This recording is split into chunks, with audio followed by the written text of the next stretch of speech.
Scroll this up.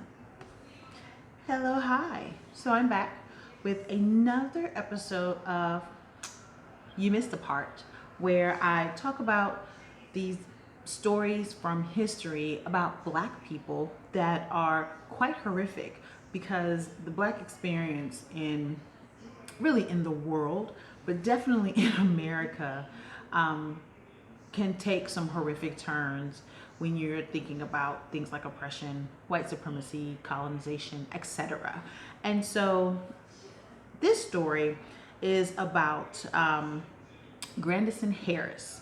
So there is a common there's common kind of misconception when people think about the era of chattel slavery and what most enslaved people did um, during that time. And so there's a misconception that most that all enslaved people worked on plantations. And that I think contributes to why there are people who don't consider the idea that chattel slavery was not just a southern thing, while it was largely concentrated in the South, largely because that's where a lot of the plantations were, where they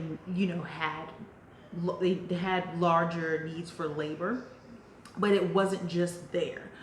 So I did some digging, and I think it was like maybe 75%. So a good percentage of enslaved people were in the South on plantations. But that still leaves 25% of enslaved people who were not on plantations and who were still enslaved, but they did different things. And so that's where Grandison Harris comes in. Grandison Harris was an enslaved man, and he was actually purchased by the faculty of the Medical College of Georgia in Augusta in 1852. He was purchased for $700.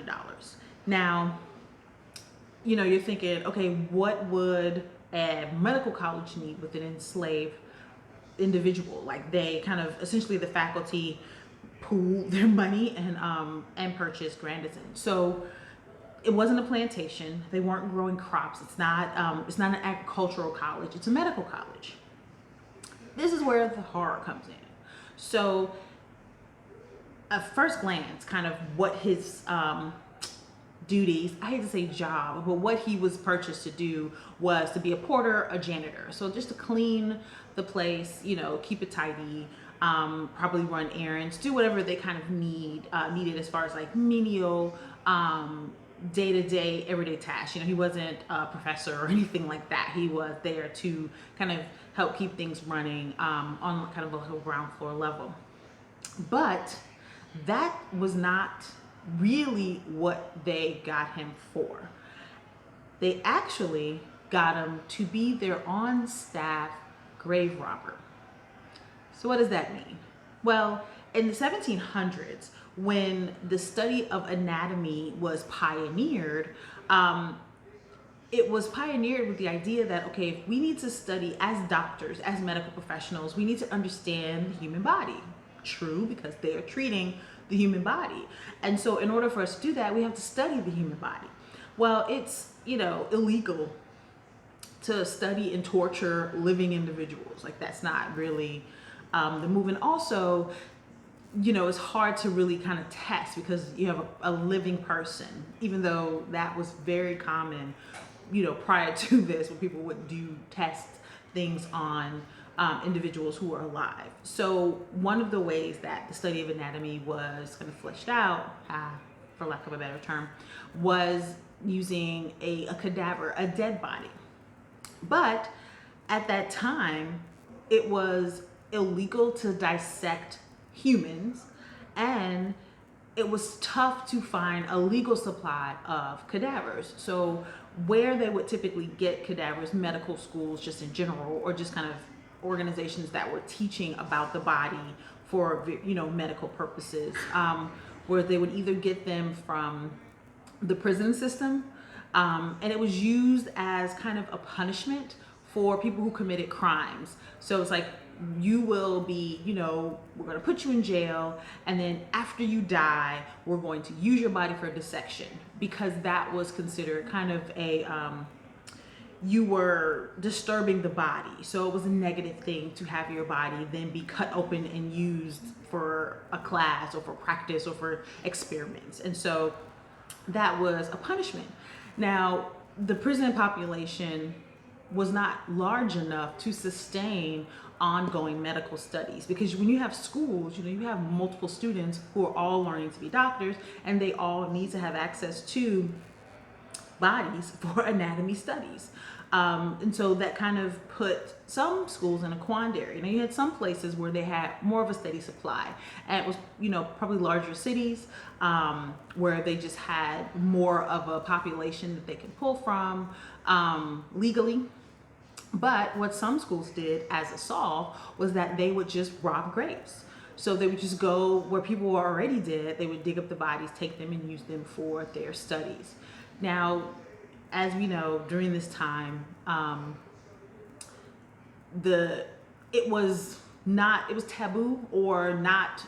It wasn't a good look for people to steal bodies of white people, because that was considered disrespectful. So what they would do, they would steal the bodies of Black people and also poor people. So they would, the lower income and Black people at the time, and probably any person of color. So I'm sure if there was an indigenous community that had a graveyard that someone knew about, that they would have no problem taking those bodies as well. So just anyone who wasn't a well-to-do white person was pretty much up for grabs if they were buried in a cemetery that did not have security. And so you essentially had to be able to afford to have security to watch the graves of your loved ones, or grave robbers would come and steal them and sell them to medical colleges, or the colleges would steal them themselves. So what Medical College of Georgia in Augusta did, they didn't have a steady stream of legal cadavers, and so what they did was, they, after trying to buy bodies from New York for like $100 a piece, which is really expensive at that time, and it's not sustainable. Like having to pay that kind of money for cadavers for classes, like you are gonna run through thousands, hundreds of thousands of dollars in the course of a couple of years of study if you have more than just a few students. And so their idea, they got creative. They were like, you know what? We're going to procure ourselves someone who will do this work for us. Now, this worked for them for a couple of reasons. One, this Grandison, who was the enslaved man that they purchased, was Black, which means that he was already, he was part of the Black community in the area, which means he could basically move freely within those communities and the Black cemeteries. And so he had kind of access to the people. But also, because Grandison was an enslaved person, he was not considered a person under the eyes of the law. And so even though grave robbing was illegal, because Grandison was enslaved, the illegalities of it wouldn't touch him, because he wasn't considered a person. Just like that. So imagine, you not only are you alive in the era of chattel slavery, and I couldn't find out how old Grandison was when he was purchased, but he was definitely old enough to be able to effectively, steal bodies from graves. So I would presume at minimum teenager, if not maybe 20s. I can't really, it's hard to say because I couldn't find any ages on him. But either way, we don't know if he was purchased from a plantation, so he might have already experienced the life of working on a plantation. And you know what? He actually had a wife and a daughter. So, that also doesn't mean that he wasn't a teenager, but he was old enough. So he very likely was born into chattel slavery, and then wherever they got him from, he already had experienced that life. So you have that, you're thinking, okay, these people have bought me, these doctors and people of esteem. So either he's afraid that they're going to be some weird stuff that they bought him for, or he's just preparing, well, I'm going to go to another type of, plantation setting, and that's where I'm going to be. But he gets there and it's like, yeah, so what we want you to do is we want you to clean up around here, of course, as a part of your janitorial porter duties, but we also want you to steal bodies from the local black cemetery. So now he's tasked with stealing bodies, but he's also desecrating the graves of the local black folks. And so it's like, what do? You have to, this is what you're here to do, but this is abusive on so many levels, on just the idea of now I have to go and dig up their bodies, but now the mental and, spiritual, emotional abuse of knowing that I am desecrating the graves of my people. Horrific, terrible, awful. But he does this, of course, because that's what he's there for.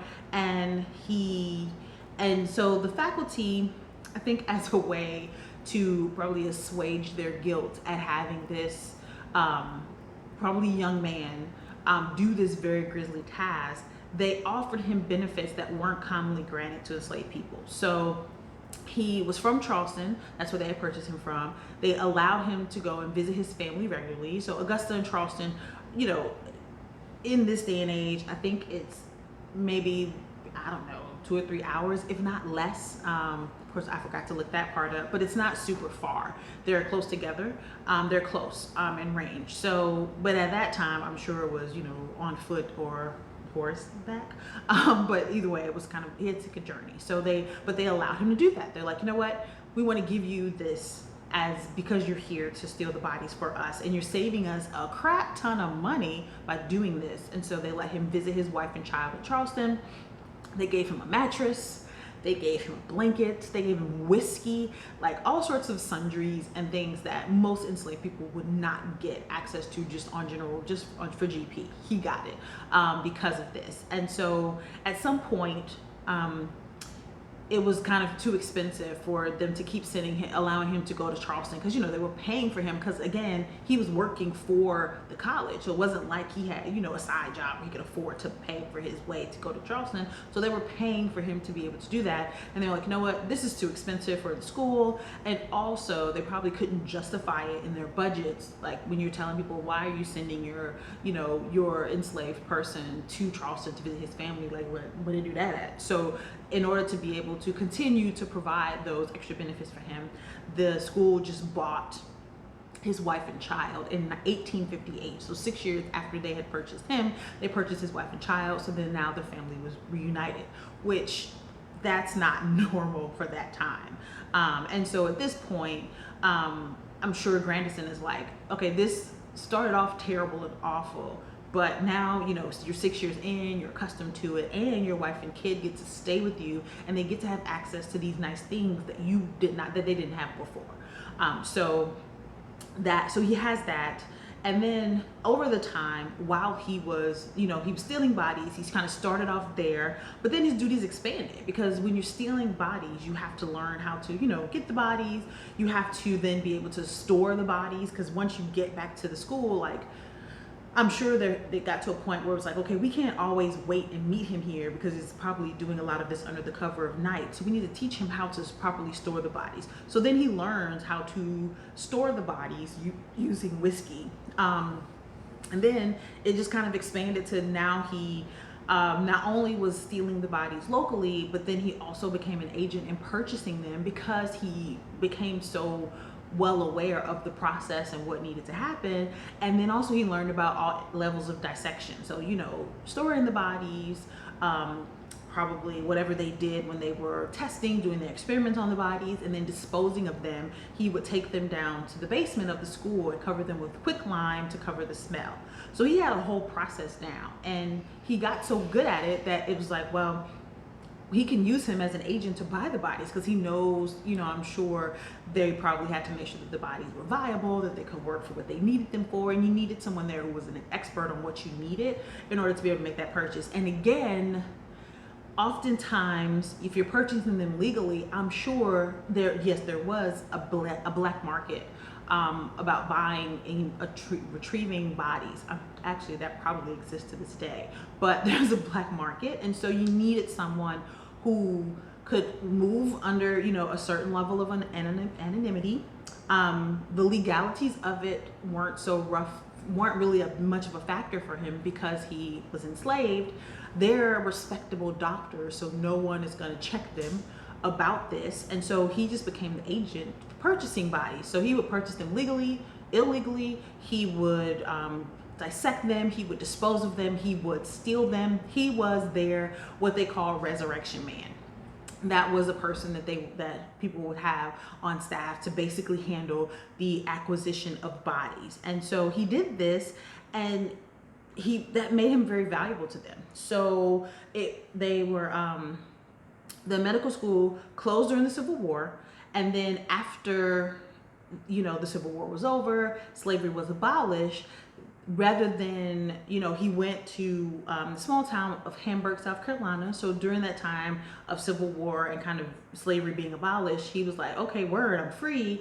I'm going to go. And then he was able to leave and go settle in another town with his family. And he became a judge because while he was working for the Medical College of Georgia, they had to teach him how to read in order to be able to do these deals. Like, he could not know how to read. And so he became very he became very worldly and able to travel around freely. And so that made him a valuable part of the black community. So he became a judge. But of course, Jim Crow happened and became kind of entrenched in the South. And so when he wasn't able to remain a judge, he returned to the Medical College of Georgia and took up his post as a resurrection man. And at that point, then they hired him. So then he was on staff as salary. Additionally, he became a teaching assistant because the students, I guess, felt more comfortable working with him when they were doing dissections versus the other professors. And so he would teach the students about dissections, and he even later on in life taught classes on grave robbery. So at first glance, this is a super horrific story, but it kind of, there's a but, where it turned into kind of I don't want to say positive, but it benefited Grandison in the long run because he was able to, create a foundation and a life for his family. He became known as a proper gentleman. If you see in the picture, he's in the picture with all of the other professors and doctors at the school wearing his proper gentleman attire. But at the same time, even when he, was actually working for the college and had a regular job and was not an enslaved person, and became kind of this, pillar of the black community because he was, he could read, he could write, he could, he had this job, but black people really didn't rock with him. Like, he was one of those, okay, we see that, he is this person of note, but we don't trust him. Like, this is a person, it was very well known that he would steal bodies. And then it was also well known that he would, he knew how to dissect bodies. So it's like, how do you relate to someone like that? And so he was kind of feared in a distrustful way. The black community didn't really trust him, but because he was upper echelon and he had all of this access to whiteness, he was still able to move in these different circles. And he basically kind of moved in between white and black circles. So while I guess in the end, it may sound like it turned out okay for him, and ultimately it was okay, but just imagine you are a young person. You are already a part of the chattel slavery system. You are bought by this medical college. You have absolutely no idea why they bought you. And then you find out you're there to dig up bodies. And you're not just there to dig up bodies, you're there to dig up bodies largely of black people. Because if you dig up bodies of white people, that will cause an outrage. Just like now in this day and age where, white people are outraged by police brutality against white people, but when black people do it, it's like, well, what did they do? Well, why did they do it? It becomes more of a prickly situation and less straightforward. It was very much like that then. So, a perfectly not a black person who wasn't a criminal, who was just living their life, could be, taken and used for dissection, and it would be fine.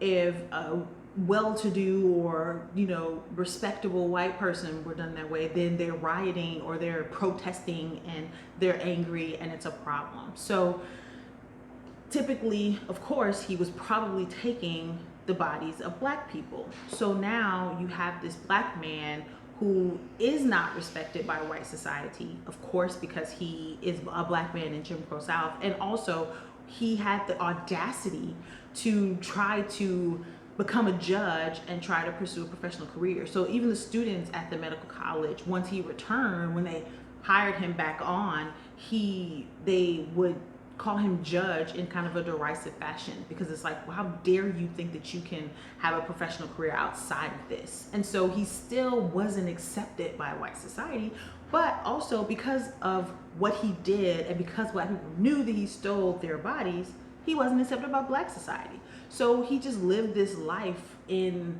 essentially cultural purgatory. So yeah, he had money, yeah, he had access, sort of, but he basically was in the middle of both worlds. So while ultimately he was able to kind of improve his station in life and improve his family station in life, and was able to learn how to read and write, and I'm sure, you know, he was able to pass that down to his child,